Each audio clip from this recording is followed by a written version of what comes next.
Mais il y a quand même un moment particulier que j'apprécie plus qu'un autre, ce sont les événements EDA.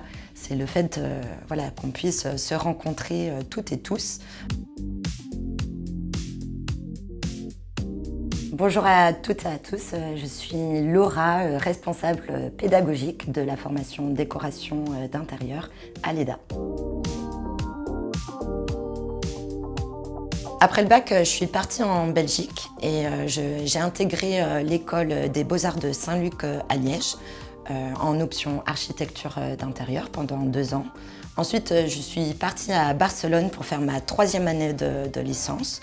Et puis, j'ai fait mon master de nouveau en Belgique, mais cette fois-ci à Bruxelles, à l'école des Beaux-Arts de Saint-Luc également. Après mon cursus, du coup, je me suis lancée directement à mon compte en tant qu'architecte d'intérieur et j'ai principalement travaillé en tant que freelance en collaborant avec diverses agences situées à Bordeaux, à Paris et puis à Reims. En parallèle de tout ça, je travaillais déjà pour l'EDA en tant que correctrice et donc tout ça a duré à peu près 5 ans.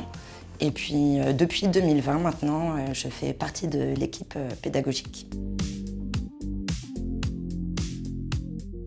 Bien sûr, avant tout, c'est d'accompagner les élèves dans la formation, les guider pendant les 3 années de leur cursus, m'assurer de leur progression et du fait qu'ils arrivent au bout de leur parcours. Mais c'est également veiller à la qualité et l'enrichissement du contenu de notre formation, notamment en créant des tutos, des cours, des lives.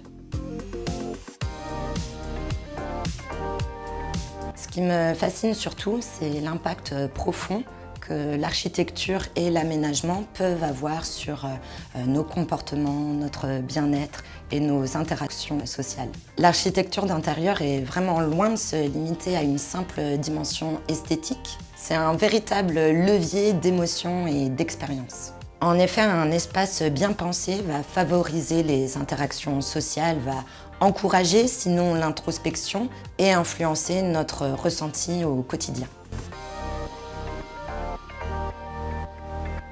J'aime beaucoup, c'est explorer la relation entre l'architecture d'intérieur et la psychologie et comprendre à quel point les couleurs, les matériaux, les lumières, les formes, les lignes façonnent notre perception et notre bien-être. Et c'est cette approche holistique qui, pour moi, donne tout son sens à notre métier. Alors, j'ai pas vraiment de style favori à proprement parler. Par contre, il y a quand même une culture qui m'inspire beaucoup et c'est la culture japonaise et plus particulièrement les maisons traditionnelles japonaises. L'architecture traditionnelle japonaise repose sur une philosophie vraiment unique où chaque élément a une signification et rien n'est laissé au hasard.